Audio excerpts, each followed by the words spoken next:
Hello,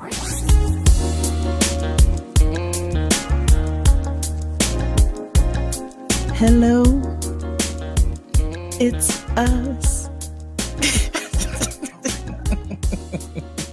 Oh my God. Praise the Lord. Lord, niggas. Jinx. Yes, what's up? Welcome to episode 26 of Getting Grown with Jade and Keia, your weekly dose of all things adulting. We're talking about the good, the bad, and the I don't know what the hell I'm doing of being a 30-something in the year of our Lord 2017. Amen. Yeah, so welcome me, welcome you. What's up, sis? What's happening, sis? I mean, we both just rushing into this thing. Where you coming from? Listen. I'm coming from the wonderful, wonderful city of New Orleans, Louisiana. Hey! New Orleans don't owe me nothing. I was in NOLA this weekend celebrating my good sister's birthday. Happy birthday, Crystal Jean. Yes, ma'am. We had Love an you. amazing, outstanding time in the city of New Orleans.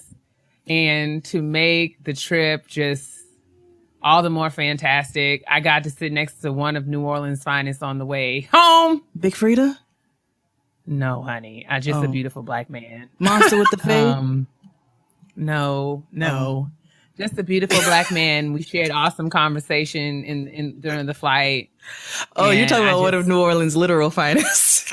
Oh, yes. Oh, yes. Oh, yes.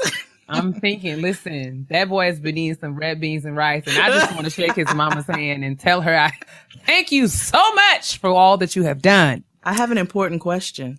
What's up? Does he work out his legs as much as he does his upper body? Oh, yes, honey. The proportions, all things were in place. All things were in place, honey. He had a big back. You know, I love backs. I've been talking about backs. Girth. Wealth. Girl. Wealth. Woo! Listen, all things were in order, and he smells wonderful. I was just trying to be, a lady and hold on to my uterus as best as I could. Yeah. Yeah, but I mean, it was just awesome. Bumping in the night. Sorry. Man. Do. I said, well, I'm just gonna just continue to smile and nod. Just continue to smile and nod. Yeah. You had he's breath awesome, mints? whoever he is. Did you have breath mints? We were. I mean, I felt like I was in a good place. Okay. I wasn't concerned about anything. Cool. I mean, and he was just really pleasant, very nice. And we talked about television. It was just great. It was just great. Really. You shoot your shot? I didn't, because I'm terrible at that. I didn't know how to do it. I didn't know how to do it. I didn't know how to do it. I didn't know how to do it because I felt like what I was feeling on the inside of me, I was nervous that if I opened the door, it was going to go from 0 to 100, nigga, real quick. That's right. So you were gonna eat to him. You was gonna show up in your bra and a cardigan. I was just gonna be like, so my uterus, would you like it? He's like, do you want to go to dinner? No, I don't. So I saw all kinds of those terrible scenarios playing in my mind. And I just didn't even have the presence of mind to just keep it really cute and just say, because we talked about like work and professional things. I could have slid a business card. I could have done all of these things, but I just did not have the presence of mind to do that. But I mean, I guess it just wasn't in the cards. One day we gonna do a shoot your shot episode. I have never, ever, ever been able to do that. Like I have in all of my African American life, I have never been able to do that. And I applaud and commend all of the women of America who are just able to do that. But I just be like, hi, literally, hi, all my my name's words, Keia. all my words just leave. I just be looking. Hey. I don't be knowing, so they be like, yeah, who's going? I'll be like, what's up, nigga? And I mean, I was just looking all of the regularist of degularists, like of all the time. Like, I mean, I didn't even have no eyebrows on. It was literally just like, I'm going to the airport and I'm going home. Mm-hmm. I was not in a place where I was feeling fly. Like my hair is, just kind of like all over my head. My face was moisturized but dry, It was moisturized because, you moisturize when I meant dry and it was makeup less. That's what I meant. Okay, got it. I had on just like my Different World t-shirt and some pants and my slides. Like I wasn't out here trying to, bag anybody. I was literally just trying to get home. That's usually when niggas like it. But I really felt like if I would have been given a look, maybe I would have had the balls to do that. But I just was just like, girl, I get the most play. Like niggas throw me the most rhythm. I usually look like do too. The utmost of trash in the streets. Like usually, yeah. But I just didn't have. I'm saying like for me, I think I would have felt more confident in myself. Oh, got it. Okay, said something if I felt like I was, giving my best Keia. That's real. But I was just worried about like so many things while I was talking to him and trying not to look like I was worried about so many things. But the conversation was cool. Like we laughed. It was cool. After we we talked like for a while until we just, it was time for us to go to our connecting flights. And we just kind of like literally walked in opposite directions. But it was a very pleasant exchange. And now in hindsight, I can think of the many times where I could have been like, it was great to talk to you. Like, here's my card if you want to keep in touch. Like, but I never ever thought of that. I was just like trying not to sweat visibly. Y'all see Keia with the humble, here's my card. You know what I'm saying? That's literally the best that I could do. Like, I couldn't have done anything other than that. Like, I could not. But we had like really deep conversation. We talked about all kinds of stuff. And he talked to me because I saw how fine he was way before anything. And I was just like, when he came and sat next to me, I was just like, well, all right, Jesus. Yes. But, I was just literally typing on my laptop until he literally just started talking. And I was like, well, let me close this. How you doing? Okay. At least you didn't have a fat lady begging for your graham crackers sitting next to you. That happened to me once. And I mean, there was a screaming child sitting behind us, and we both was just like, trying to talk through it. But I mean, this is enough about me and my travels and my weekend. Shout out to everyone who I saw in New Orleans. Shout out to all my family. Shariel, Dubs, all of my new friends. Naldo. Yes, Naldo. Oh, Naldo, Chris, all of my new friends. Candace, Shamika, Elise, Jessica, Casey, all of my friends. We had an awesome time at our house in New Orleans, and I love you guys. But yes, sis. And happy birthday, Crystal. You did it up. Happy birthday, sis. But what's going on? What was going on in New York while you were being missed in New Orleans? Because I was missing y'all. My husband surprised me, took me to the Meadows Music and Arts Festival this weekend. Come on, husband. I know, right? He did it as a birthday. So we went all 3 days. So a nigga saw Jay-Z, Nas, Erica, Future, and everybody all weekend. Met listeners. You guys were all wonderful. They all passed their love on to you, sis. Well, hey guys. I got to see Nas. I had to endure seeing Onika, but she came out during Future's set. She did not ruin Nas's set, and I appreciated that because I feel a way about this relationship, and I'm gonna be perfectly honest. I really tried to just not speak on it because I mean, I cannot think of a reason. Like, I don't know if the reason that I have for not being a fan of their relationship is justifiable. I don't care. I don't ever want to be out here hating or giving the appearance of being a hater or whatever. I hope her butt leaks on his sheets. Shut up. I don't care. Just like at my core, I just feel like Nikki is not worthy. And I feel bad saying that, but I mean, I guess I don't. Giving her, maybe I don't, but I'm just saying, I don't feel like... You want to feel bad. You feel bad that you don't feel bad. I do. But I feel like Nas and Khalees made sense. Oh my God, sis. Even my husband, and niggas don't even really be chiming in on stuff like this. And he didn't say anything like, I don't wish, because niggas don't usually think like that. But he was like, I really liked Khalees and Nas as a couple. I was like, didn't we? We loved them as a couple. We loved them, right? But these two... Him licking her face and doing all this carrying on. I just feel like it cheapens him. It's just like when you have like a really nice article of clothing and you put on something just terribly, like some trash with it. Like, just brings like it down. You just bring the value down of whatever art, like all, like, you know, this very valuable piece that you had, and it's just wonderful, and you just like, you mess around and hang it up in just like a terrible place. I don't know. I want to sit down with Mr. Jones, and I think the very first thing I would say to him to try to put things in perspective would be, so listen, I don't know if you've thought about this, but you are Eskimo brothers with Safari. One of the corniest niggas to appear on television. How does that make you feel? I don't care about that. I don't feel like he cares about that. I mean, I don't feel like he would care about. He's thought about that. Because who thinks about Safari? Like, for what? Exactly. Nikki did for years. So, and y'all know how I feel about her. She owes me money, so I don't fuck with her like that. It's a long story. You can listen to Jade and XD about it. But Nicki Minaj owes me money.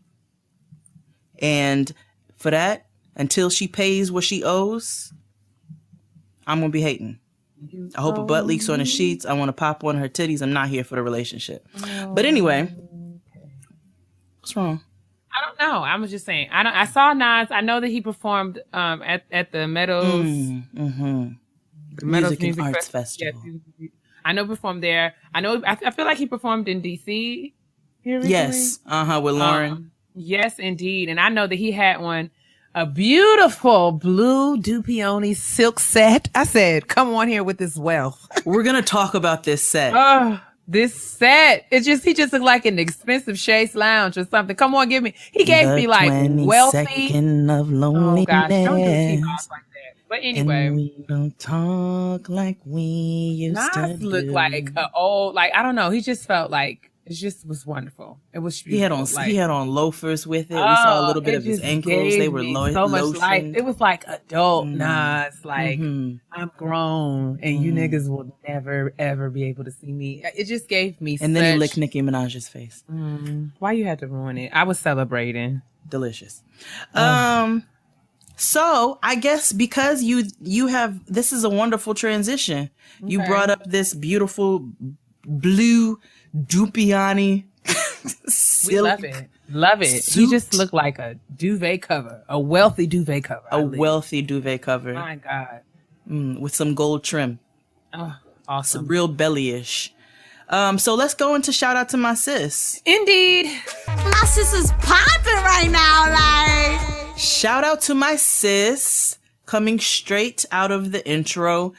So we mentioned this beautiful suit that Nas wore, and I happen to know one of the owners of the company who made this suit. It is a custom-made apparel company called 5001 Flavors. You can check them out at 5001flavors.com, 5001flavors.com. It's my homeboy Kels. If you follow me on Instagram and saw when I went camping and had to endure 8 miles of kayaking, one day I will tell that story. Kels was one of my homeboys who came along on the trip, and he is also one of the creators and owners of 5001 Flavors. He also has a family-owned shop in Harlem called Harlem Haberdashery. 5001 Flavors, if you look at their website, you'll see their extensive list of clients, but they've done everybody from Khaled to Nas.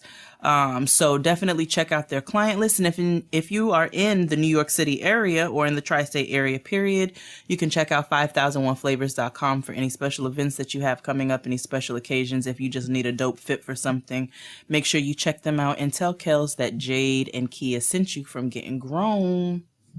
Yes. I mean, and I'm going to have to peruse. I don't have anywhere to go, but I'll peruse. I mean, does he only make men's clothes? Yet. No, it's men and women. And so let's see, if you go to their website at 5001flavors.com, they've done 50 Cent, they've done Alicia Keys, Aretha Franklin, they've done Bad Boy. You'll see Puffy recently in some 5001 Flavors, Boys to Men, Carmelo Anthony, Sierra, Chris Brown. It's just, I just keep thinking, every time I think of Boys to Men, I think of like white and in like deserts. Terrible. Chris Paul, Chris Tucker, Jamie Foxx, Jay-Z, Kanye West. They've designed for many people. They have such an extensive list on the website, so make sure you check that out. But they are definitely dope, and if you're looking for a dope custom fit, they'll definitely be able to help you go in the direction that you're looking for. Awesome sauce. We're also going to be featuring our good sister in this week's Shout Out to My Sis. We're going to be featuring Shari L, who just started a podcast for her weekly fresh and entertaining takes on all things NFL. So she has a podcast called The Bell on Ball. It's a football podcast.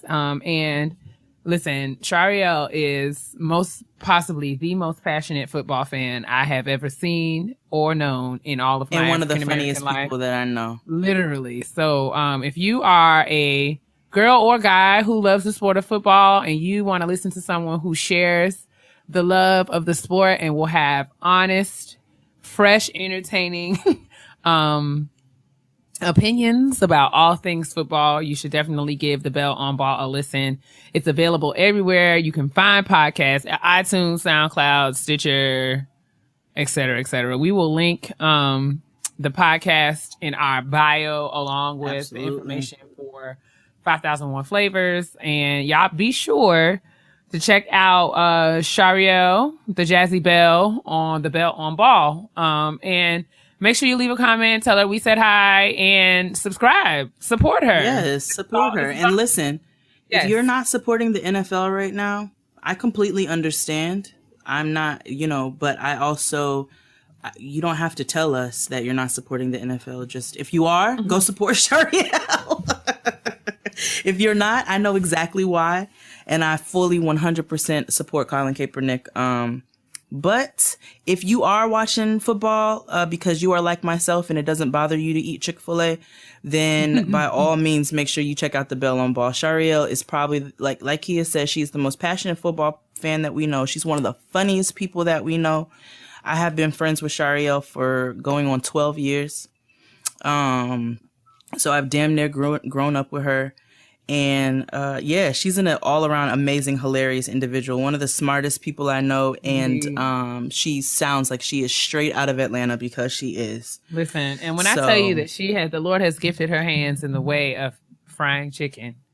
Sis. Whew, my Lord. As a person who cooks for a living, as a chef, my friend throws down on chicken. And she shares my love and my passion of the Gucci mane. We are self-proclaimed Gucci evangelists and have been united in that for years. So check out The Bell on Ball. Please support our good sis and give her show a listen. It's time for the kitchen table talk. Gather around. Indeed. What are you eating? I'm just coming in from vacation. There's no food in my house. I don't even have any snacks. But I did just have a blood orange San Pellegrino. Isn't that the best? I just don't know why I love these things as much as I do, but this is by far because they're delicious. The most delicious beverage. Like, I just can't. But I just drank this and I just feel so much better about my life. So if you have not had the blood orange San Pellegrino, they are available at all major supermarkets. You can find them at Target. Just get you some. Trader Joe's sells them. Oh, they're just delicious. But what are you snacking on this week, sis? I ate like complete trash over the weekend. I was in New Orleans, so I might not eat for the rest of the month or until November. Fair. I just feel like, what kind? You consumed pounds of butter. It was delicious, but I just feel like any weight that I have lost this year, I have gained back within this one weekend. New Orleans and Charleston are two of my favorite cities on the entire planet to eat in. So they have the best food. I don't blame you for going in. I'm and definitely that was part of the reason I was jealous. Yeah. I mean, it was amazing. I'm glad that I did it. I don't have any regrets. I just know that I'll probably be doing another smoothie cleanse probably starting on Monday until like Thanksgiving. Because I might join you. Because I need to do something because I'm living foul right now. Like literally. I might join you. I think that maybe we will do that together. But I got to do something because I feel like Big Swole McSwole Swole right now. Big Swole McSwoley Swole. That's me. Like you talk like this. Anyway, so this week we're gonna talk about harassment. Street harassment. I told a story. Yeah, we're gonna talk about street harassment. There's several levels, and we'll discuss those. But street harassment, namely, I had an experience last week, which I'll go into in a little bit. But it kind of brought that on because it's something that we deal with on a daily basis. And to the point where it's kind of been normalized for us because we're dealing with it so often, but it's not normal and it's not okay.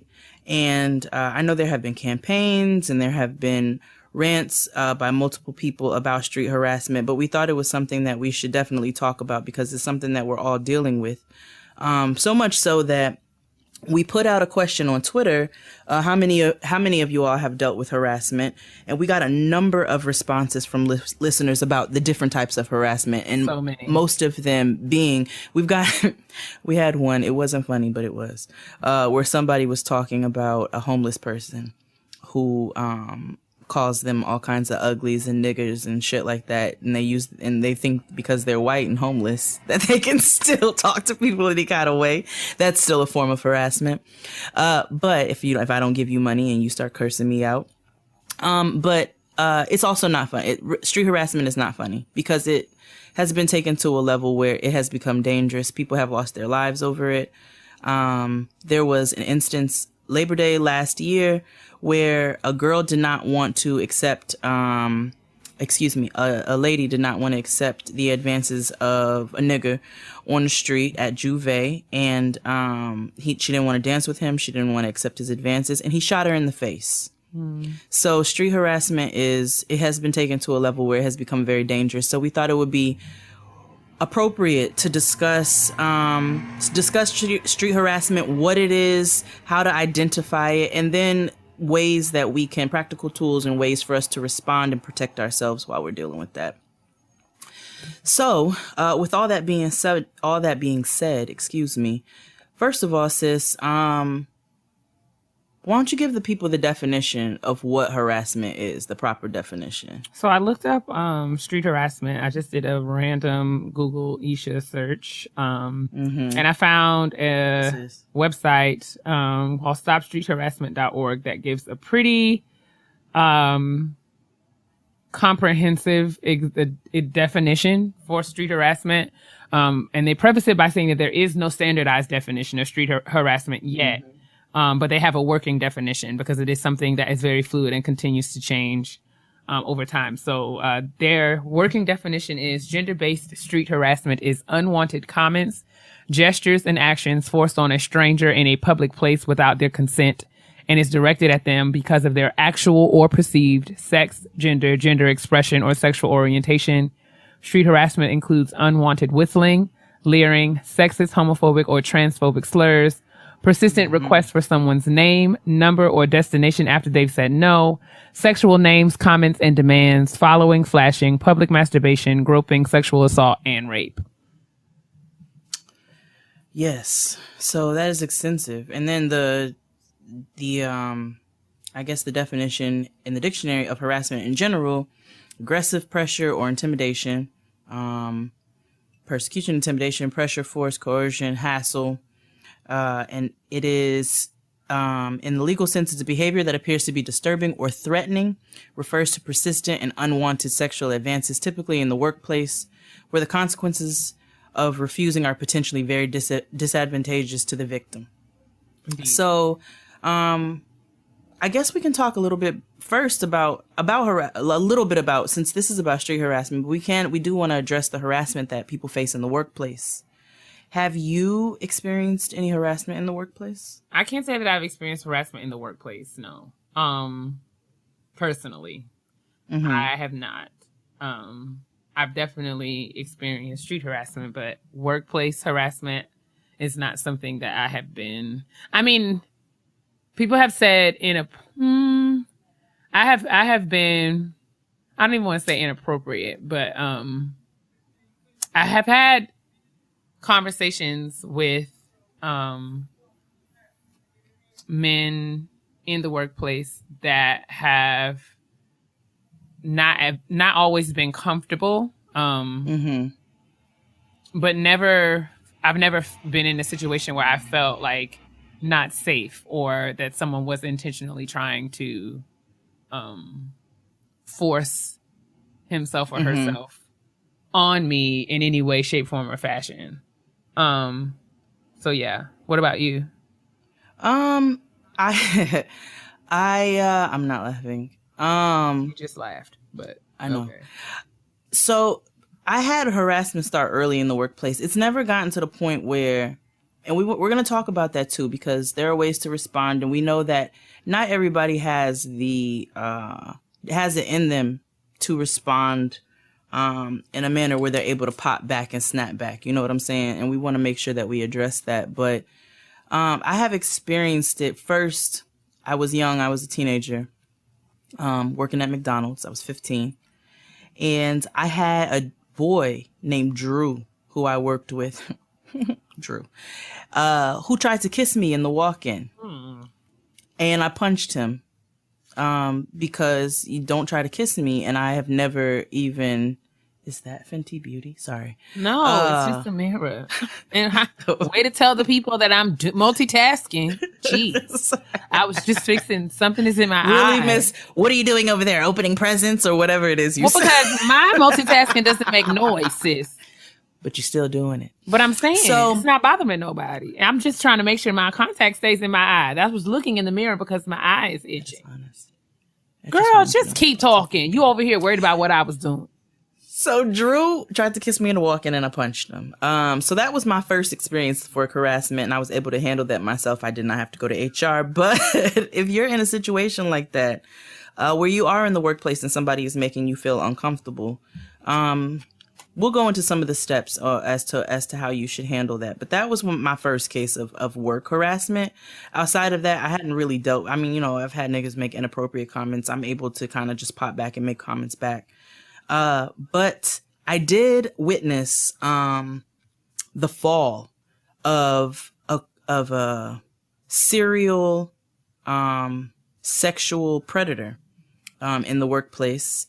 I had a boss who, you know, if you looked at him and his appearance and you dealt with him on a daily basis, he was a cool person. He was cool. But this nigga had a problem. He had a real problem with using his authority. And I found out down the line that he'd hit on multiple employees early in their employment when they first started working there, and put them in places where they felt very uncomfortable. So they didn't feel like they were in a place where they were able to say something. One girl was new. You know, she was trying to start her career, build her career. And she was like, I don't want any trouble. So he put her in an awkward place where she didn't know how, and he was her direct supervisor. And then we found out that another girl that we worked with, initially when she started, you know, he was asking her to dinner, and it was under the guise of, you know, we work together, we live close to each other. So, hey, let's go out and have some food, you know, after work or whatever. And she kind of played along into it because she was like, I have to work with him, so I don't want this to be awkward. But that is harassment, and that is taking advantage of your position. When you put people in a place where they feel uncomfortable to the point where they don't want to say anything or they don't want to react because they are afraid of how it might affect their careers. So we know that is a very real thing.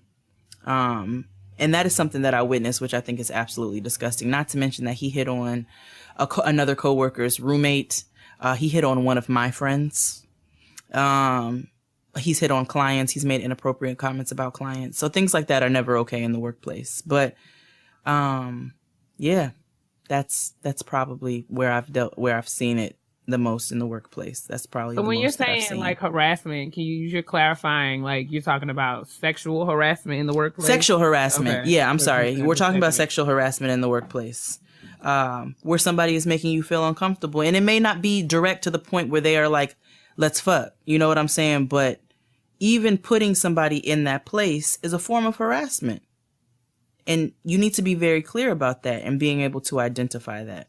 But moving along to street harassment, because I know, even if you haven't dealt with it in the workplace, I know just as a Black woman from New York, who has lived in New York and walks this very earth, you have dealt with street harassment in a number of instances. What are some of the experiences that you've had? I mean, it happens frequently. Unfortunately, I think it happens to a lot of us. Most recently, I've had somebody follow me on the train, on the platform, when I get on at my stop, and I'm literally walking up the platform and I notice that someone is behind me. And sometimes if I notice someone's behind me, I will intentionally move in a very blatant way that it's like, you know, if they move the same way, then it's obvious that they're following me. So I did that a couple of times. I got on the train. He got on the train in the same car and had positioned himself to where he can kind of like watch me. This was like early in the morning. This is a full train. He was making, like, he never said anything, but just like the persistent staring. And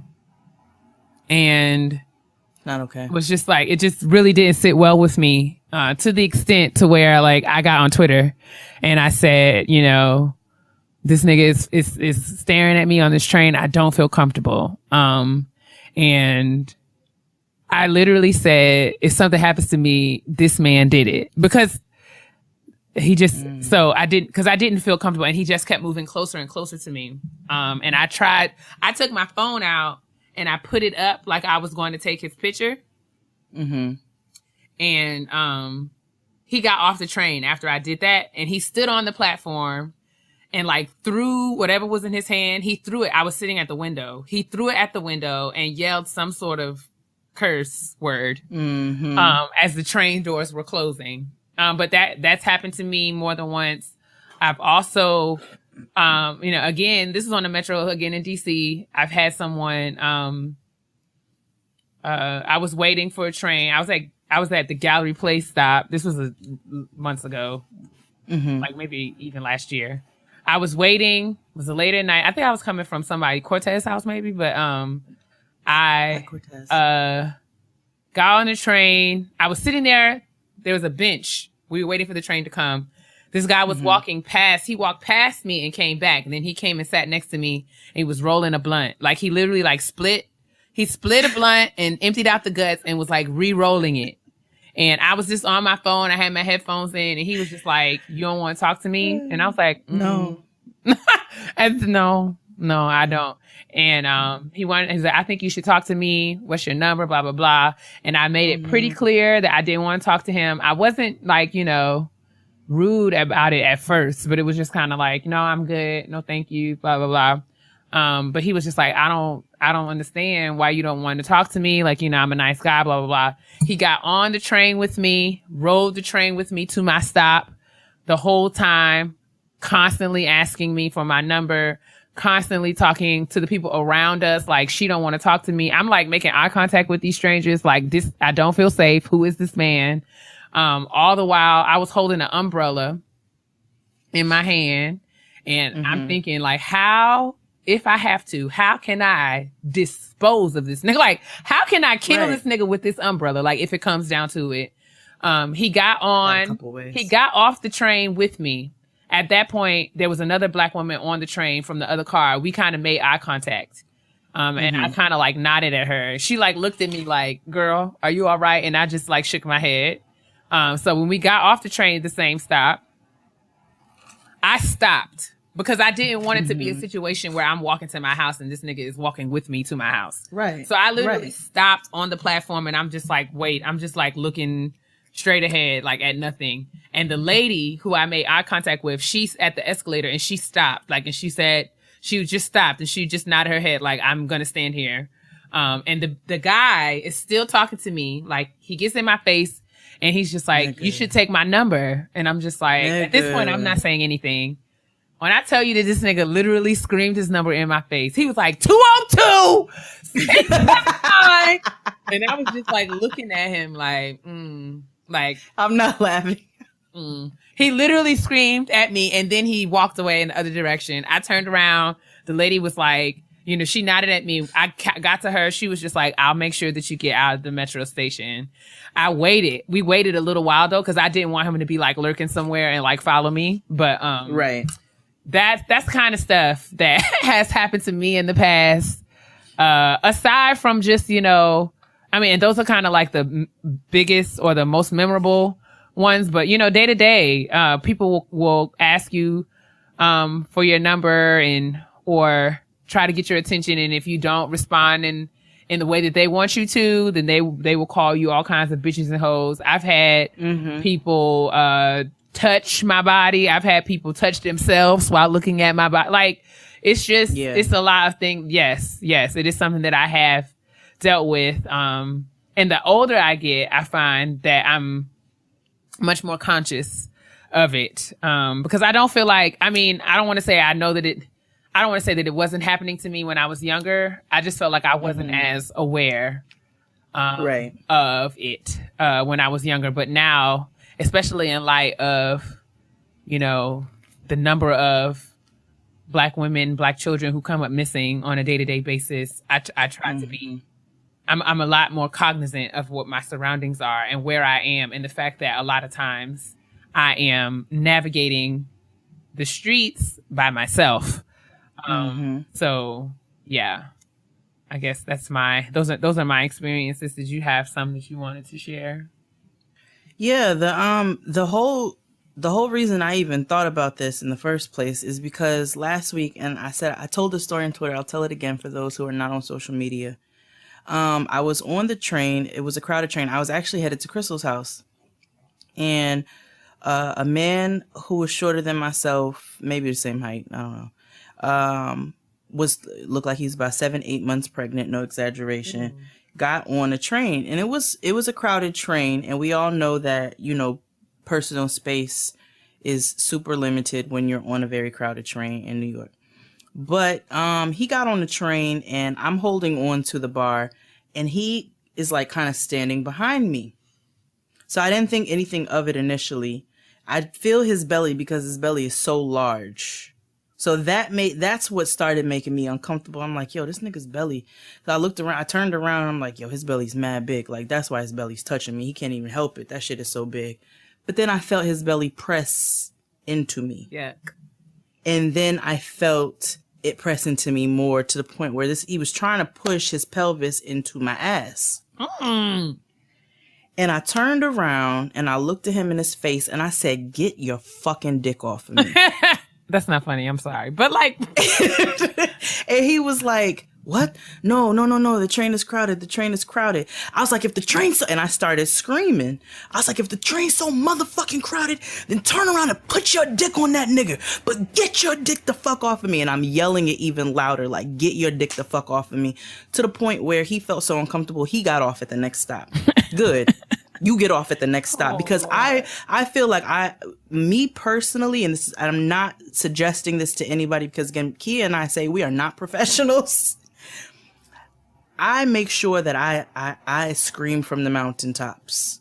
You know what I'm saying? You touch me, I want to match your crazy. So if you're crazy enough to get into a public space and put your hands on me, or put your dick on me, put your pelvis on me, do something that is completely not normal, I'm going to be sure to let you know that I'm probably just as crazy as you, if not more.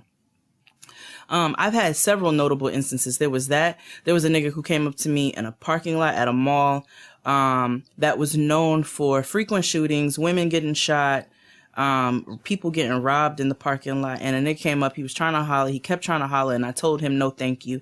And he came up and he grabbed my arm, and I pepper sprayed him. That was the first time that I had to actively pepper spray somebody. Somebody else come up on me, I'd tell them I'd gut them like a fish. That's when I carried a knife around with me. And then even while I was pregnant, I dealt with countless street harassment of niggas who would tell me things like, I wish I was the one who put that baby in you. And I mean, just disgusting. I remember screaming at a nigga on Broadway. I was like, I got another nigga's nut inside of me. What the fuck is wrong with you? Like, so I don't understand where these mentalities come from. Clearly, these are people who are not normal, but this is something that we deal with so often. So that has been some of my personal experiences with street harassment and some of the things that I've dealt with. And I mean, this show is no way endorsing or encouraging you all to go out into the streets screaming at the top of your lungs like Jade. Not at all. Please, not at all. Wisdom. Actually, and I'm telling you my personal experience. Use your wisdom, please. Please do not go out here and do things that are outside of your personality or what you're inclined to do naturally. Things that are true to yourself and your identity. Right. So I'm a little bit off. Like I'm a little thrown off. No, but that's just, I mean, the point I'm trying to make is that there are ways that we should seek to we should just be conscious and think about ways that we would respond. Absolutely. In instances where, these kinds of things happen, because it's not uncommon. And I think a lot of times what's so jarring is that, that feeling of like, oh my God, I don't really know what to do in order to, stop this from happening.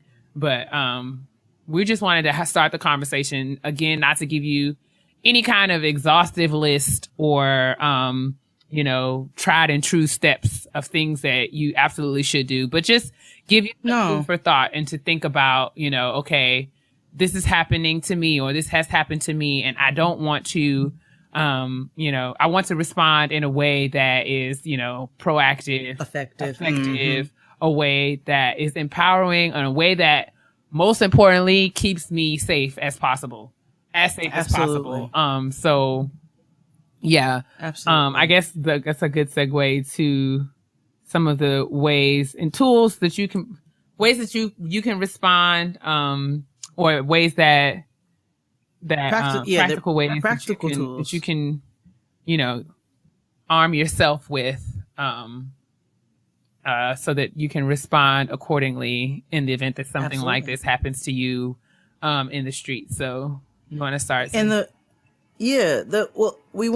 also want to start by saying too, again, those are personal experiences. I've told you this is the way in which I respond, but I do understand people being hesitant because of all of the danger that also is associated with you saying the wrong thing to the wrong nigga, because it happens so frequently. We talked about the young lady last year, Juve.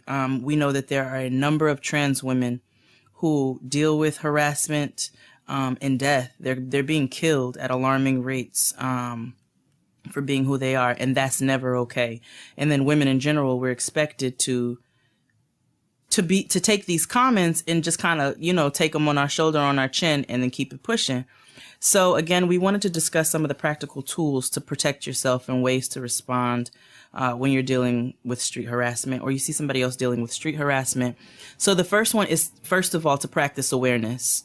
Keia spoke about the nigga. I'm not calling him a gentleman. The nigga on the train who got on the train and followed her all the way to her stop.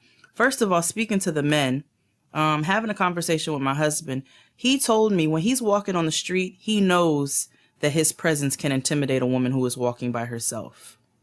And so he always tries to make sure to not walk behind her. He'll stop. He'll let her walk in front, and then he'll let her walk behind him, and he'll keep it pushing because he's like, I don't ever want to put a woman in a situation where she feels uncomfortable.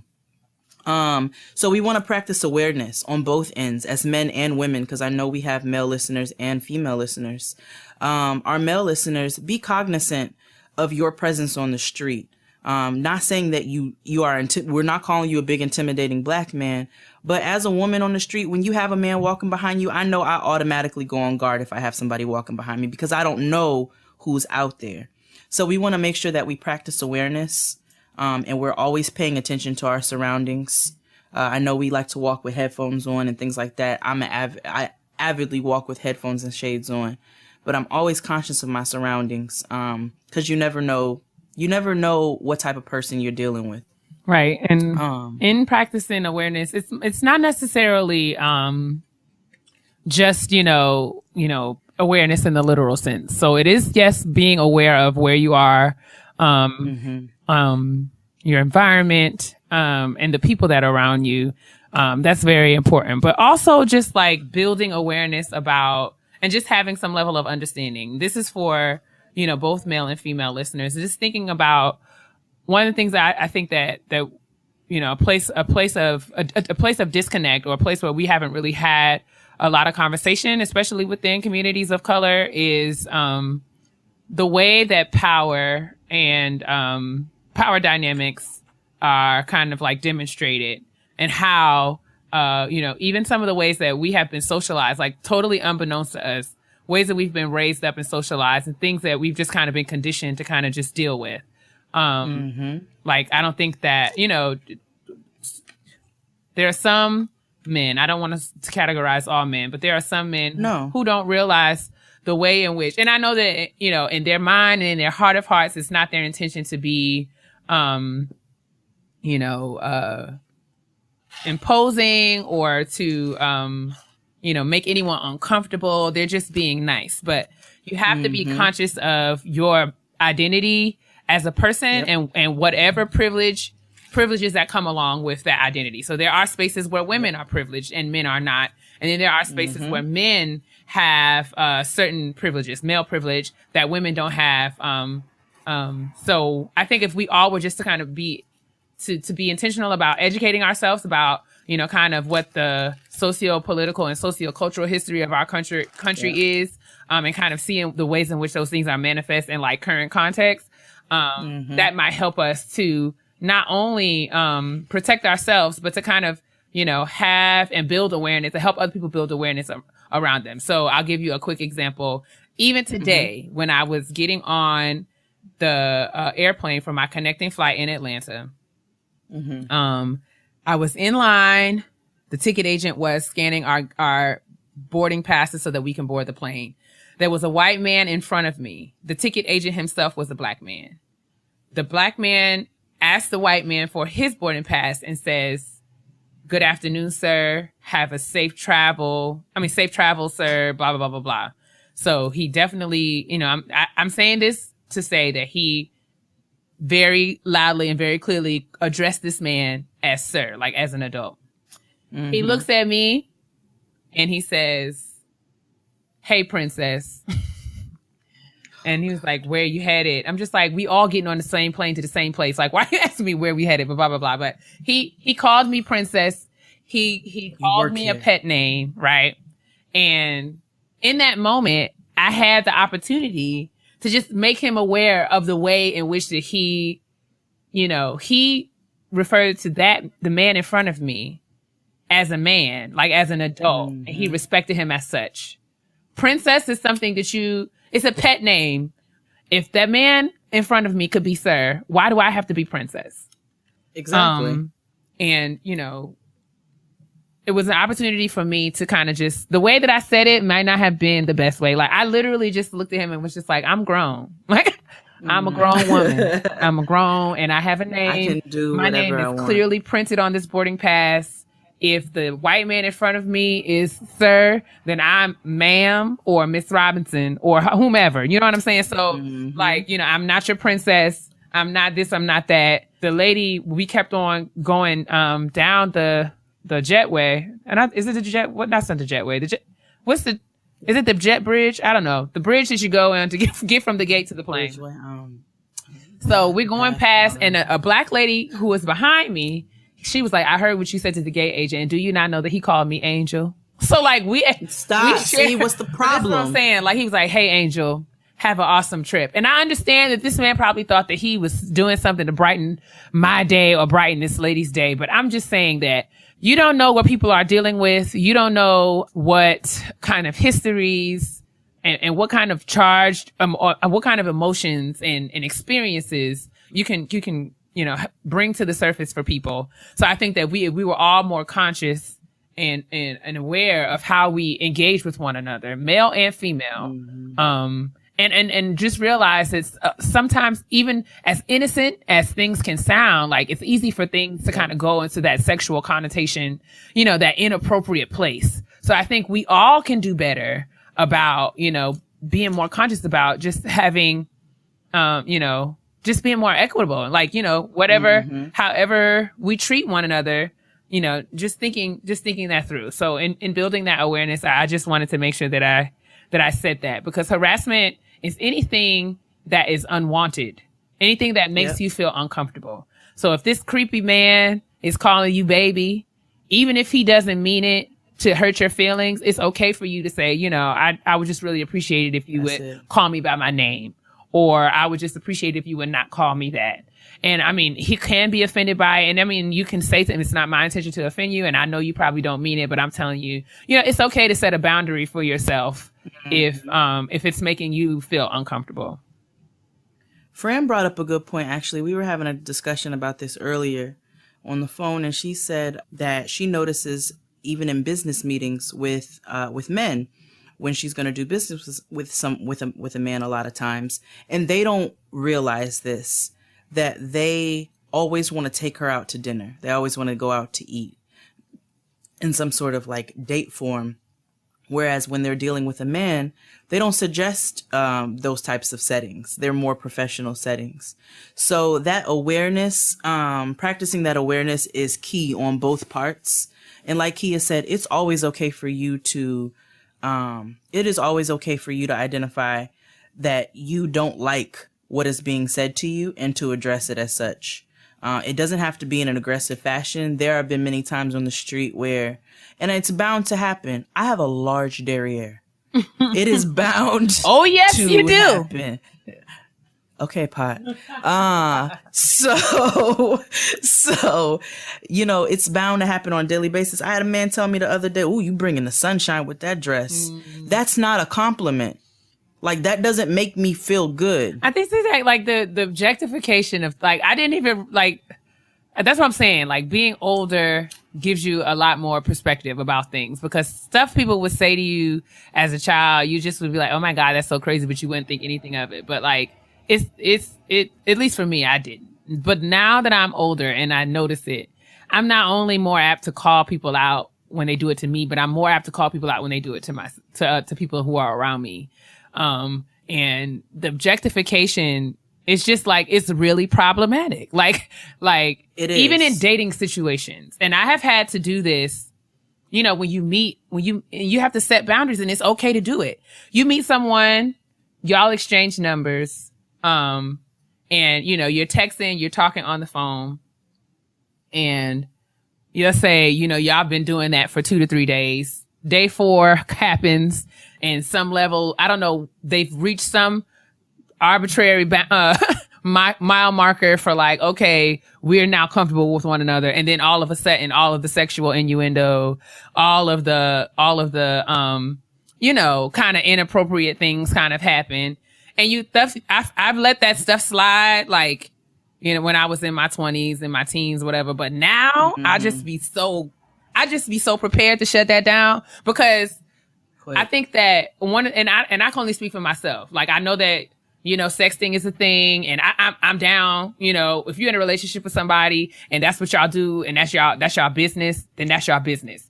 But I'm saying, when you first get to know somebody, and they always going to test the waters, because niggas will try you. They will try you every time, just to see how far you're going to let them go. But I mean, if you're talking, I mean, especially if you're doing a dating apps thing, y'all engaging on the apps for a couple of days, and all of a sudden it's like, you know how people try to do the slight things where they try to say things, and you be like, is that, or, you know, just trying to see where your head is at.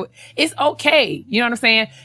Don't make people allow you, and don't allow people to make you feel bad if you don't feel comfortable talking about sex. You know what I'm saying? Like, you don't have to speak about that with someone who you just met or who you don't know. I will tell someone, we've only spoke on the phone, like we've been on 1 or 2 dates. You don't have the range. Like, you have not, like, we are not in a place where it's okay for you to be asking me about positions and we're not there yet. Like, that kind of stuff is not for everybody. Now, if you're in a different place in your life and you're comfortable with that, then I'm not saying that that's not what you know, I'm not judging that. I'm saying that if it is something that doesn't work for you, because I can speak from a place of experience where, you know, you meet someone and you don't know anything about him. You don't know his last name, but he's asking you, what's your favorite position? Or do you like your neck sucked? Or all this stuff. Like, it's okay for you to be like, nah, like, it's not, we're not there yet. Or the number one no.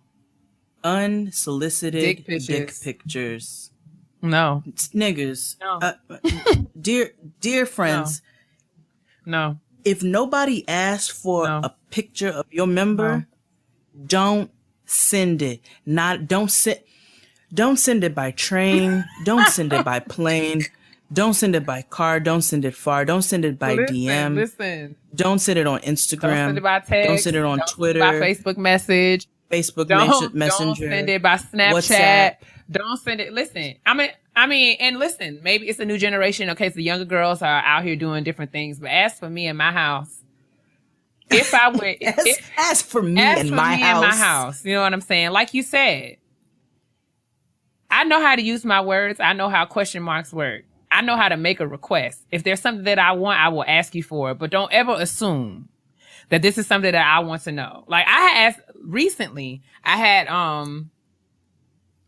was talking to a guy and I asked him what he was doing. Just kind of random. Like, just like, what you doing? Like, how you talk, what you doing? This nigga said jacking off. Nah. Like,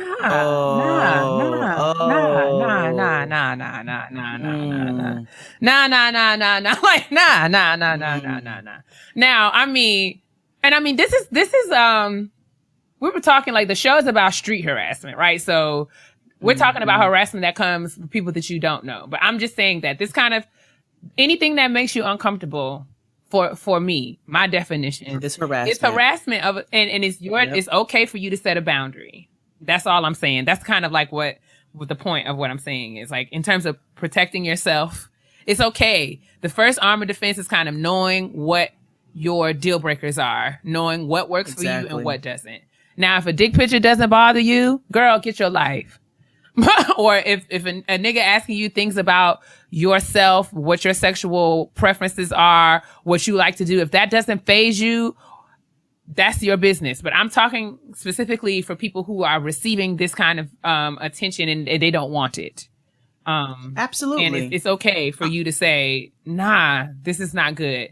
And I mean, if he decides to leave you alone, then what you need to do is lift your hands and tell God thank you, because he's not the one, sis. Like, this is not behavior that people kind of outgrow. I guess it's not. No, it's not. And if they try, fuck niggerdom has no age limit. And most of the time they'll hit you with that, oh, I'm just playing. Like, you don't like, oh, I thought we was all adults. Now that is my favorite. Like, let me tell you, what you're not going to do is twist that shit back on me and make it seem as if I am wrong for feeling uncomfortable because you are talking about something that we are not yet. We are all adults. You're not going to make me feel bad about my wants. We're all adults. Or my boundaries. First of all, us being adults, like, being adults, yes, means that you get to do what you want to do, but it also means that you have to take responsibility for your actions. Being adult means that you also know how to, stop yourself. You know what I'm saying? Children have no boundaries. Children do whatever they want. They're reckless. If left to their own devices, they will come and go and do whatever they want. Real adults exercise restraint, and they know when behavior is appropriate and when it is not. So if you hit me with that, we're all adults bull swanky, I'm gonna ask, are we? Because real adults know, you know what I'm saying? Like, if I was a child and I went into Bergdorf's and I saw a pair of lubes that I wanted, I would just take them. But me being an adult, I know that there are consequences for me taking things that don't belong to me. And if I take them, then I'm gonna have to suffer those consequences. So don't hit me with that. We're all adults, and don't make me feel like I'm a prude or I'm not sexually mature because I don't want to talk about sex with you as a stranger, because that's creepy and you're a predator. So relax yourself. But we kind of went on a tangent there. I apologize.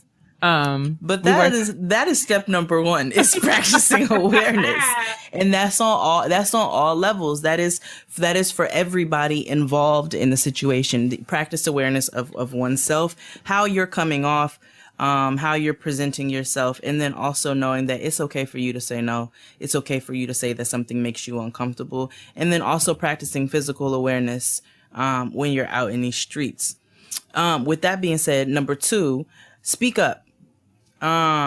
Speak up about, and we covered some of that in the first part. If you're not uncomfortable with something, say you're not comfortable with something. it's okay for you to be like, no. If a nigga wants your phone number and you don't want to give it to him, you can say no. You don't have to scream it at him. You don't have to be a bitch about it. But it's okay for you to say no, no thank you. Or it's okay for you to not respond, period. Also, if you see somebody else dealing with harassment in the street, such as that woman who saw what you were going through on the train, Right. it's only right for us to speak up. You know what Even I'm saying? if you Like, don't speak. You know what I'm saying? Like, you can. Right, there are ways, exactly. like, because me and that lady did not have a conversation until after that man had walked off. Yep. It was just. You spoke with your eyes. Okay. You know what I'm saying? If you're in compromising positions, it's all right to look for people, like, even if it's just like, I mean, in my mind, I'm saying if something goes down and something happens to me, the people who I look dead in their face, they're not going to be able to say they didn't recognize me or they didn't know what happened to me or they didn't see what was going on. At the very least, like, it's okay for you to make people aware. So speak up it's okay to speak up and speak to the person who's directly offending you or the one who is actually doing the harassing. It's okay to speak up with regard to that. It's also okay to speak up for others when you see it happening to them, but it's also okay to speak up to people around you and just being like, hey, I don't know this man. I don't know why he's talking to me, and I've asked him several times for him not to. I don't know why he has his dick on me. Exactly. Like, I mean, it's okay for you to even just open your mouth, because you doing that makes other people aware. So if it comes down to it and you need to involve the authorities, or if someone else needs, there will be other people who can vouch for the fact and said that you spoke up and said that you were not comfortable in this situation. And if the person persists, then that all the more solidifies their position as the person who is of the problem. Absolutely. And that's in all forms. That comes to street harassment, which, like we said, we are talking about specifically. But when we spoke a little bit about work harassment originally, you want to speak up in the workplace as well. Make sure you're documenting. Make sure that you are letting people know. And I know that HR is supposed to be for you. Let me just hip y'all to something. HR is not for you. They are for the company. But you can protect yourself by speaking up and letting people know what is going on so that it does not continue in the future. Because just because somebody holds a certain position doesn't make it okay for them to say things to you that you don't want them to say to you. So that's number 2. Speak up. Speak up when you see it happening to somebody. You know, we need to stand in solidarity. Speak up when it's happening to yourself. It's okay for you to do so. Number 3, protect yourself. This is a lot more specific. There are certain steps and things that we can do. You can't stop a crazy person from following you in the streets or saying crazy stuff to you on the streets because you can't control people. But what you can do is control yourself and protect yourself. As women, when we are, we can do things like walk with our keys in our hand. You know what I'm saying? Put your keys between your fingers so that you can just gut a nigga like a fish if you need to. Pepper spray, knives. Well, I mean, protect yourself in some form or fashion. Research and find out what's legal for you to carry. Because I know that some you have states, to be responsible. Yeah, there's some states there, where tasers are illegal. There's some states where they're not. But I recently, one of my coworkers, when I came, the morning after I got followed on the train and I came to work and I was like visibly shaken because I was scared. Like when he threw the thing, I don't know, it was just like unsettling. But I was like, I walked to work and I got to work and she was like, "What's wrong?" So I told her what happened. And she bought me a pepper spray. Like she bought me and she was like, "Put this on your keys. I know you be out here moving and grooving by yourself." And sometimes when people see this, she was like, "You might not even have to use it." Because when I carry my purse, I usually hang my keys like from my purse. Yep. She was like, a lot of times I've noticed that if I just make sure that this is visible, like a lot of the people who would bother me won't bother me because they know, okay, she's not for that BS. No. But yeah, and not in addition to protecting yourself, not only carrying something that will be able to help you in defending yourself if it comes down to it, but also being conscious of your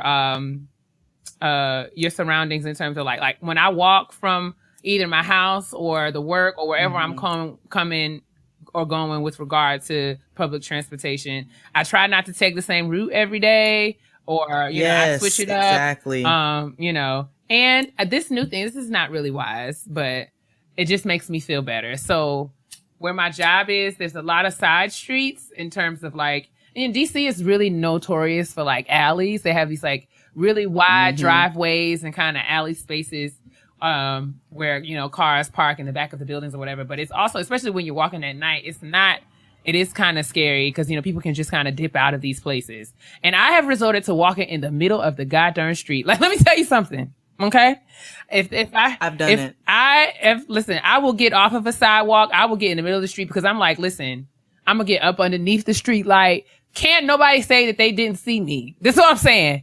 And I would almost risk, I'm willing to risk being like in the street because I can get out of the way of a car. But, you know, I just feel like it's just. I see a car coming for I see a nigga. Exactly. And I just feel like, I don't know, but there are certain things that I have tried to do. There are times where I have certain friends, girl and guys, you know, I will call and say, you know, just stay on the phone with me until I make it to my door. Those kinds of things. And I mean, yeah. And I have offered, in instances where I have not been the person driving, but I have a friend, where I have not been the person on public transportation, but I have friends. I have offered to, you know, if we're leaving places and I know someone didn't drive, but, you know, it's taking the metro back or whatever, I've offered to get them an Uber. You know, and people have offered to do, you know, everybody knows my car is resting in heaven now. I've had friends that don't even live in this state. Dustin, all kinds of people will have texted me and been like, listen, if you out somewhere, you need to get home, call me. I will call you an Uber. Like those kinds of things. We need to be better about like just looking out for one another. Like, because it's time out for all this other stuff. People, my friends I know, Keisha, have gotten up and taken me home. Just kind of like, we just need to be better about, you know, protecting ourselves and protecting each other. Yes, absolutely. So make sure you protect yourself. Stay aware of your surroundings. Those little pepper sprays that Keia talked about are super clutch. I carry my keys on my, I clip my keys to my jeans like I work at Home Depot, and it's fine.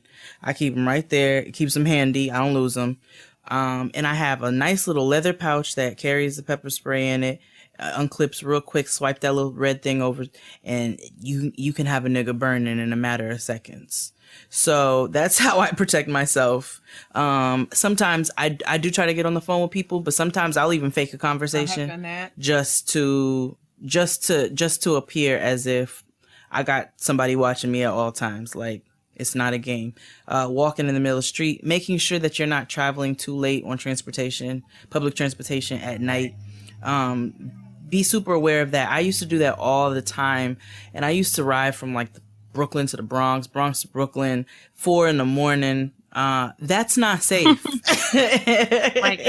And as you get older, besides the fact that you're tired and it's usually much quicker for you to jump in an Uber and get yourself home, it's just not safe for you to be on public transportation or be walking in the street at a certain hour. And it doesn't make you a punk. It doesn't make you anything like that. It just means that you are smart and you are aware that there is only a certain amount of power that you have. So protecting yourself is always key. I do have a taser though. I don't care. I think I'm gonna get one. I have to make sure that it's legal in the state that I live in, but it's not. I don't know if it is in DC. I know it's not here. My boss was saying it's either DC or Maryland. One of them is illegal. I have to look it up, but I think New York is illegal, but niggas don't care about legalities, so neither do I. I will tell you which brand it is off of the air. And then the last step, seeking support. Again, and a lot of these are intertwined, and they all work with one another, but we've talked about a sense of community, just making sure that you're supporting one another. If you see somebody else going through it, if you see somebody else going and dealing with harassment with somebody who may not be stable, make sure you're sticking around supporting them. Offering rides to friends, making sure that we're traveling in groups when you're in a sketchy area or it's late or what have you, just in any capacity where you might be in danger. Or have to deal with harassment to a point where it makes you uncomfortable, making sure that you seek out that support. because there's always somebody out there who's gonna be willing to help you if you open your mouth and say so. Totally. And I mean, the number of men and women who responded to the tweet from the show's podcast, citing all the times that they have been followed, touched, groped, all kinds of levels, different levels of different harassment from individuals, strangers, and people that they've known. I mean, it's pretty safe to say that, this is a thing that we're all dealing with in one way or another. So I just think it's healthy to keep the conversation going. Lots of people were talking and engaging, via Twitter about it. I mean, it's something that happens so frequently. There are a lot of online resources. I mean, just me doing the Google search that I did, I came across an awesome website by a photojournalist who was documenting her experiences and the experiences of her friends that have dealt with street harassment. Sharing those stories is really empowering and helps us to know better, to get better, I should say, about responding to it in a way that is safe and responsible and effective. Yep. So I will share those resources in the description box for the show. But yeah, I mean, all in all, street harassment is a thing. Harassment is a thing. It's something that we should be thinking about and just being more proactive in the ways in which we manage it. Yeah, and again, we also want to be inclusive in speaking to. We know, like we said, we know we're all we deal with it as women. I'm sure there are men who deal with harassment in different forms. Our trans women who are dealing with it, and then and trans men just even with our and trans men who are dealing with trans men who are definitely dealing with it. I mean, I think we're just saying that this is a thing, and unfortunately, it is a thing. What's going on in our nation right now, on many different levels, it doesn't seem like it's going to be a thing where that's going to go away anytime soon. So it'll probably be in all of our best interest to just kind of be thinking about it in productive ways. You gotta stay woke. Absolutely. So we just wanted to open up that conversation. We know harassment can come in light forms, in ways we know we dealt with it since teenage, like you said, since we were teenagers, and you don't even half the time you didn't even realize like it was a form of harassment, but it's something that we need to be aware of now with all of the dangers that come along with it, and how so many people are dealing with harassment in the home, harassment in the street, and it's leading to deadly consequences. And so therefore we just wanted to open up that conversation so that we're aware of our surroundings and that we're all trying to keep ourselves as safe as possible. True tea. So we can move right on along to Honestly? Truly. All right, it's time for the honesty box. We have a letter from a listener, and I will read it now. First off, I want to say how much I love the both of you and your podcast. I listen every week. You have already helped me and enlightened me so much. This is the first time I'm writing to a podcast, so I really hope you see my email. We did, girl. So here we go. We did. The problem. When I first started college, I met a guy and we instantly hit it off. When I met him, I was 18 and he was 21. So I was very young and naive. We started dating right away, and it was so much fun at first since we had the same values, interests, and hobbies. Then the infidelity started. But since I was young, I constantly forgave him since he promised to change and be a better boyfriend. At times it would be wonderful and we would both be happy, but then he would cheat and I would take him back. I never fully understood why he would do that, but I loved him or thought I loved him, so I took him back every time. After 5 years of the on-again, off-again relationship, I had had enough, ended the relationship permanently, and moved out of the city to pursue a master's degree. Since he had been such a big part of my life, I never cut off all communication. We stayed in touch a little with quick check-ins to ask about each other's family, work, etc. After 2 years, he moved to my city for work. He told me he moved for work and with hopes of getting back together. The last few weeks we have been hanging out and it has been amazing. I have noticed that he is definitely more caring, considerate, and thoughtful than ever before.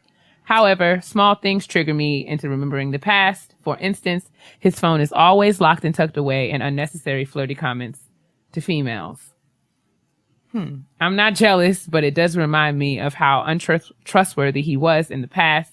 Then I get in my feelings and become distant from him. I don't know if this is something I should push past and try to overcome, or if this is a situation I should just leave in the past. I do care about him, but something always holds me back.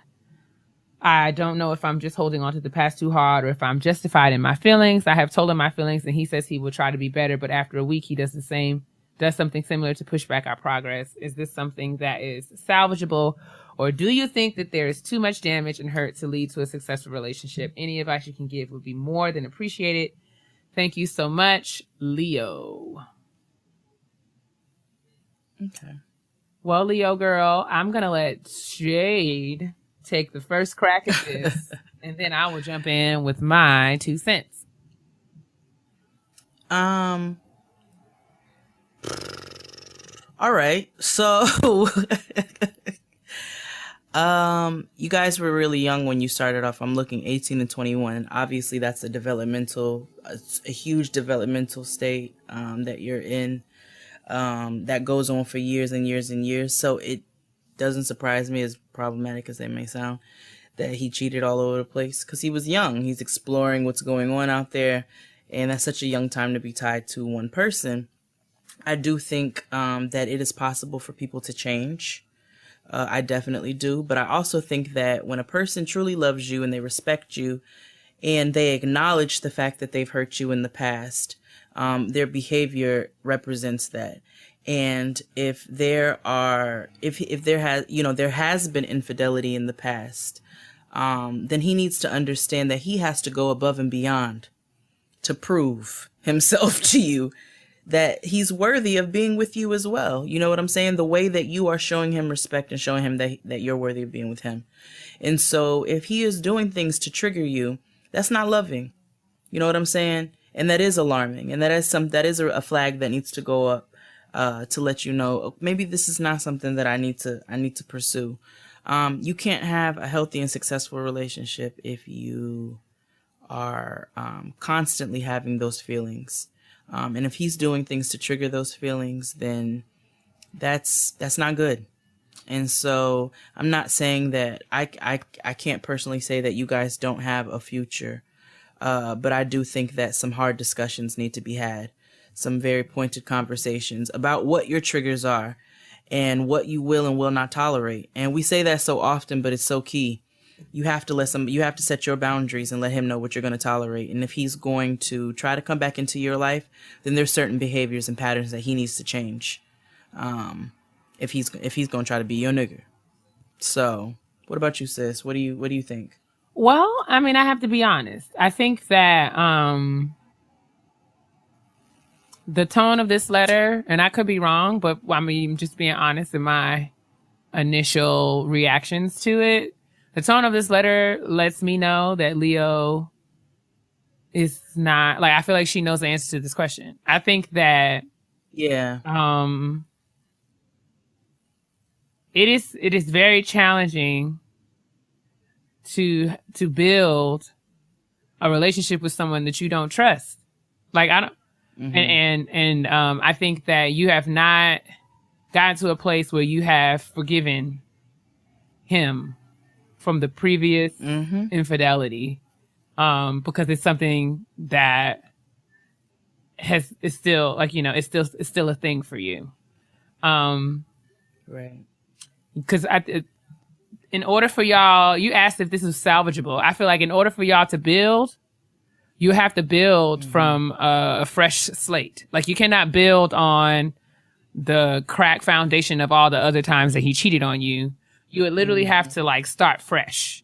And right. I don't get the sense from your letter and the way that you talk about him and your relationship.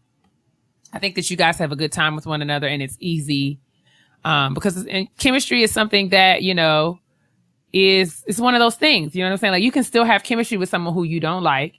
You can still have chemistry with someone who has treated you poorly. Because that kind of connection or human attraction or, that, like, magnetism between one person or another is just, you know, not always contingent upon, like, circumstances.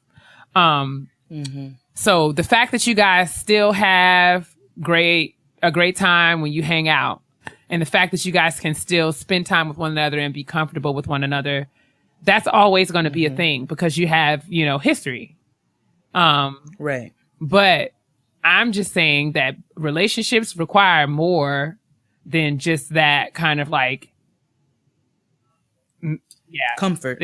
Thank you. It requires more than just that kind of ease between the two of you. And in order for y'all to build and get beyond, just kind of hanging out and kicking it and getting to a place where y'all are actually building and working toward the next levels of relationship or the levels of relationship that will come, you have to get to a point where y'all can work through all the other stuff. And it doesn't seem like you guys are ready to do that. You said that you've spoken up to him about the things that, that bother you. And he said that he's going to try. But I still don't get a sense that from your letter that you feel like his trying is good enough. And it may just be a matter of it's not enough time for you. We have to sometimes honor the spaces in our lives where we've been hurt. It's no, nigga, you hurt my feelings and I just can't bounce back from that right now. It's hard. And you don't rush it. You know what I'm saying? Or don't rush yourself into dealing with something that you're not really ready to deal with. So I don't get the sense from your letter that you have forgiven him. You guys are in a place where you can start afresh. So I don't think that it would be wise for you to try to build a relationship from a place where, the foundation is not solid. You're absolutely right. And that the whole thing is that, and we've heard this from so many listeners and read this from so many listeners from letters that we haven't even been able to read on the air yet. That familiarity can be so dangerous. Bruh. It'll keep you hemmed up and stuff for years and years and years, right? And it will keep you so distracted, to where you're not even seeing other things going on around you. Man. Because the thing is, it's a familiarity. So this nigga knows how to make you feel good. He knows the things to say that are going to make you laugh. He knows what your interests are. Reading this, you talked about how you guys have done check-ins, how you've never really fully disconnected.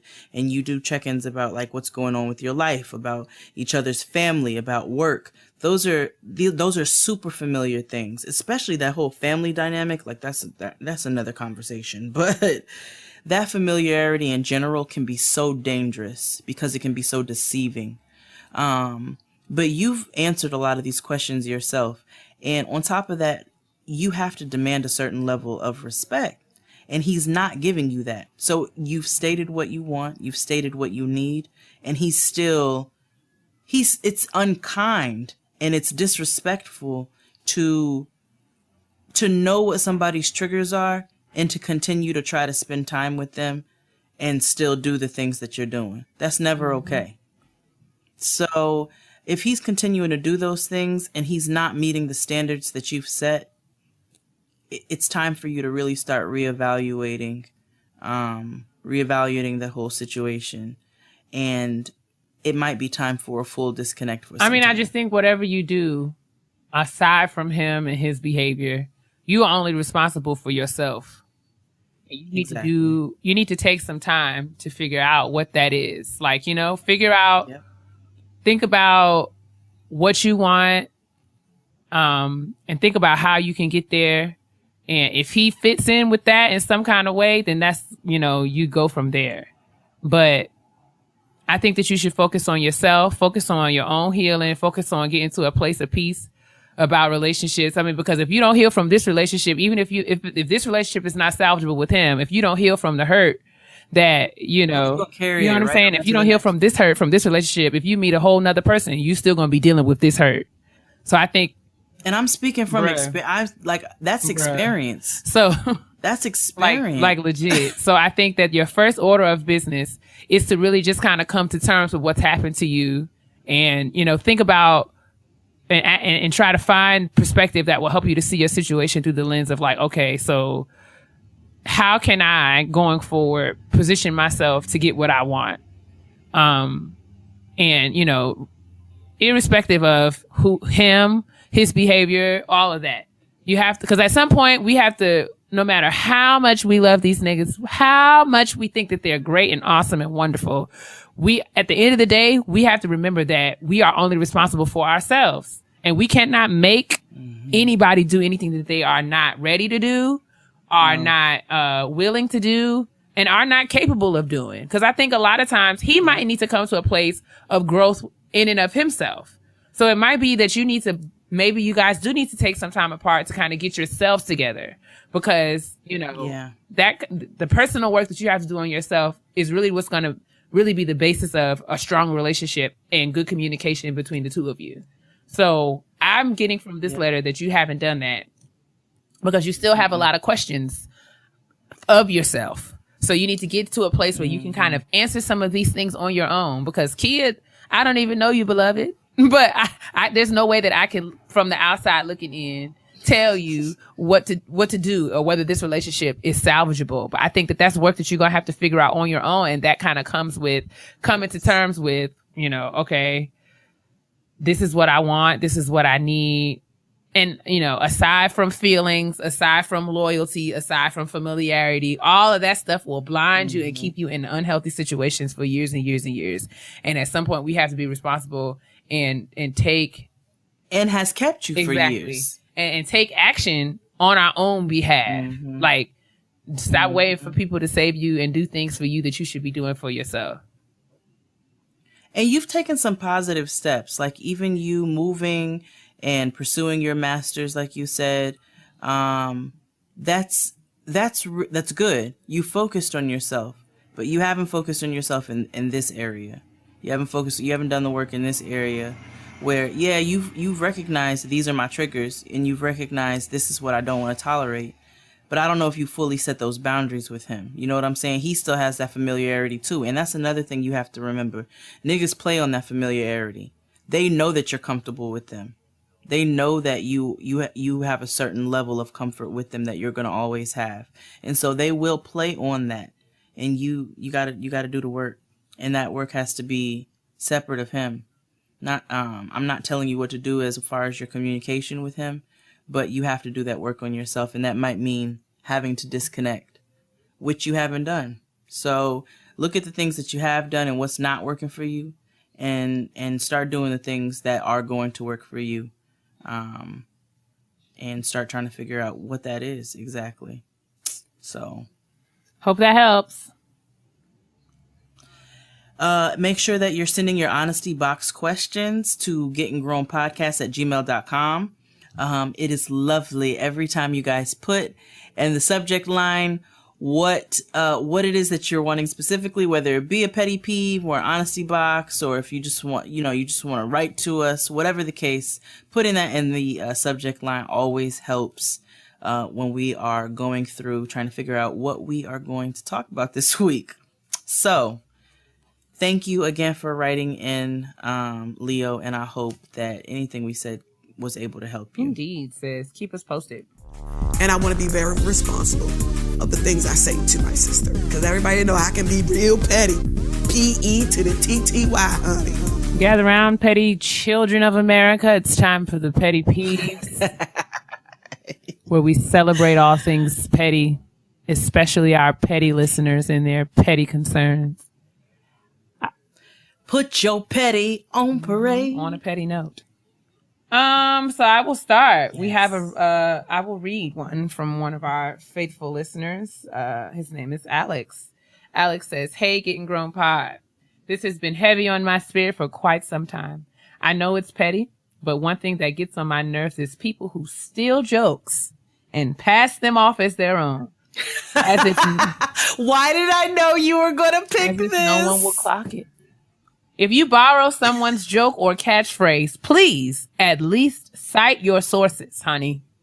Just say, in the words of, or I heard this joke from such and such. Give credit where credit is due. Otherwise, I'll just think you're foolish and unoriginal. And for your sake, don't let me clock it on a date." Hugs and kisses, Alex. I just felt like that was so appropriate and so fitting. Because we have a lot of plagiarism happening all over the place. And I just think that it's important to cite your references. As an academic, plagiarism is a is a deplorable offense. It's like literally like, what? Like, you have no credibility if you do not cite your sources. And I think that there's nothing wrong. You know what I'm saying? Like, there's nothing wrong with paying homage. I say all the time, I heard so-and-so say this, or so-and-so said that, or I read this online. I just try my best. I just try my best to make sure that everyone receives the credit for what they do. Now especially when they tell it funny. You know what I'm saying? Because we don't have lots of things of our very own, but you know, when we have original jokes, or if we say things and people laugh, I think everyone is entitled to get credit for the things that they say. And we've all been victim of this. I know that I have. I know that Jade has. I know that many of our friends have. That's why it's just so near and dear to my little heart. But thank you, Alex, for this. Ooh. I really appreciate it. I saw that. I really email appreciate it. And I just got to read this because this is just right on the money. And I don't think it's petty, because I think, and listen, y'all have seen me. I have done a parenthetical citation in my tweet. Like, I will do it. I will give the year. I will say XD said this in 2015. Cortez said this in 2012.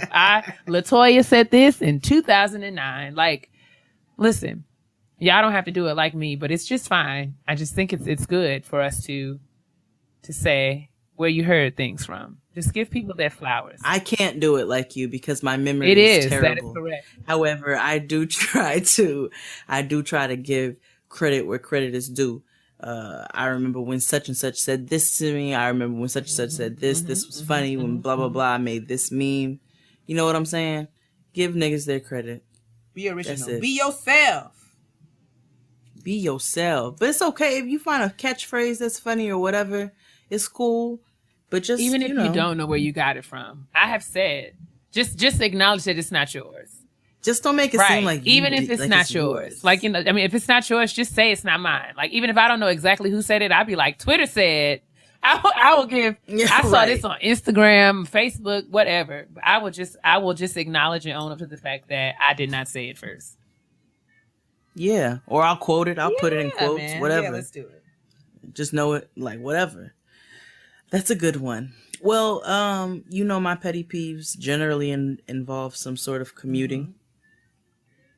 Whether it be the train, driving, whatever, they are always related to some sort of movement. This week, my petty peeve are people who drive luxury cars. All of them?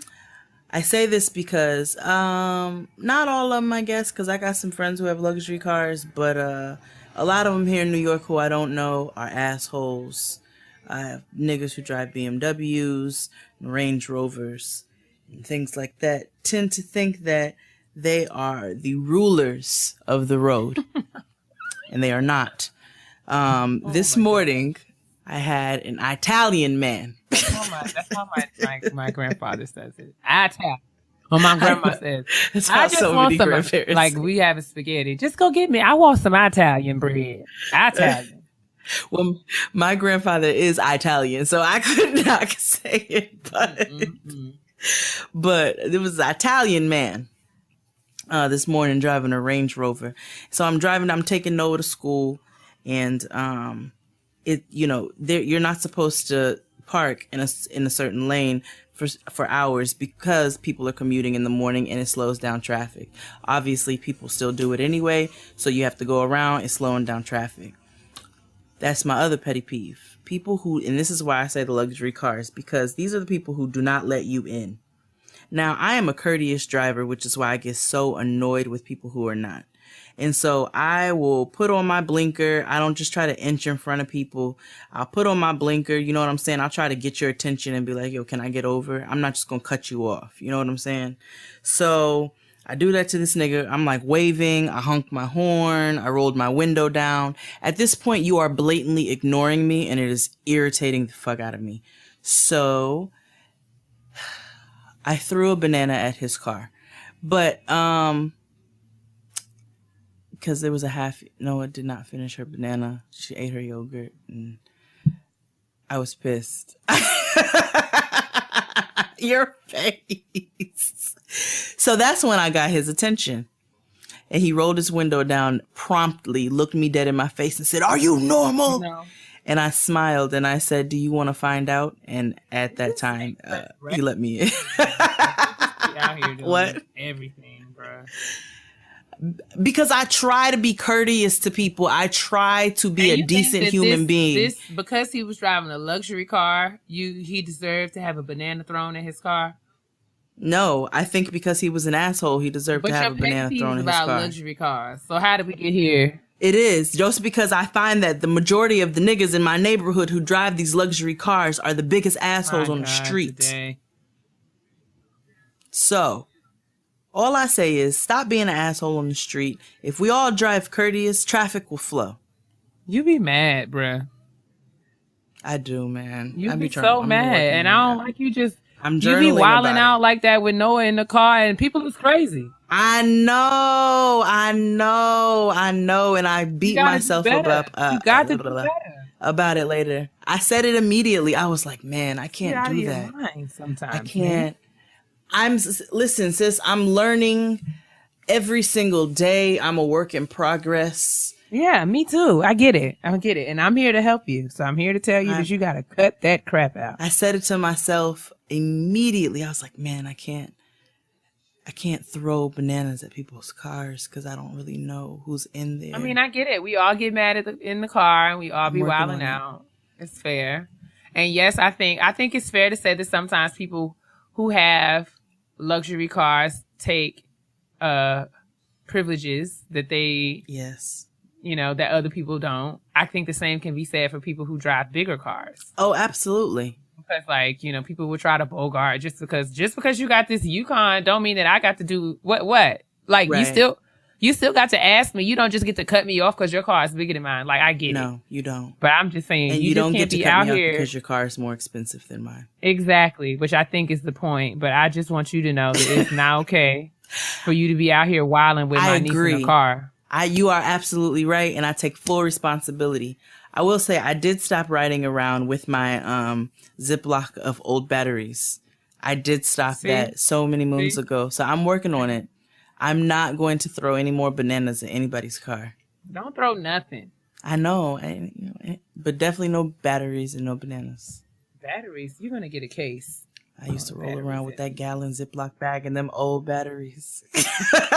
Anyway, ladies and gentlemen, we want to thank you for your patience as we kind of hammered through this week's episode of Getting Grown with Jade and Keia. I don't know what we're going to call it, but hopefully you guys enjoyed the show. Thank you for bearing with me. I've been traveling all weekend and now I have to go to work. Jade's been working all weekend. Now she has to go to work. But we're out here and we're trying to keep our energy up. For those of you who noticed, last week's energy was down again. We had all kinds of technical difficulties last week and recorded the show 3 times. So you have to bear with us. We're trying. Thank you guys for listening and rocking with us. Thanks to everyone in New Orleans and Atlanta. Anybody who I saw on my way back to Maryland who shouted me out and embarrassed me to high heavens. Thank you for listening to the show. Thank you for supporting. And listen, the love is real. It just takes me a little bit to get used to it because, I ain't nobody. But yes, I love you guys so much. Oh, speaking of Atlanta. Oh, yes. Here we go. Speaking of Atlanta, For the Culture Catering is doing a pop-up in Atlanta.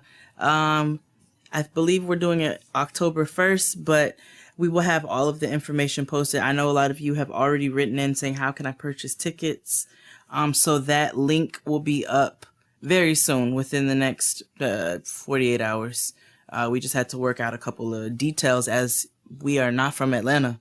So make sure that you stay tuned very, very soon. I guess within the next 24 hours now, if it's not up already, for a link on how you can purchase tickets. Space is super limited. There are only 30 tickets available, but we are doing a pop-up in Atlanta, and I'd love for you guys to be there. You're so famous going on the road. I'm not famous, nigga. I'm just trying to work and make money. I'm just trying to build my brand so that my baby don't have to worry about how she gonna pay rent. It's important. In 2047. Got to secure the bag. Right. That's it. Secure the bag. All right, Joe. So I go get the bag.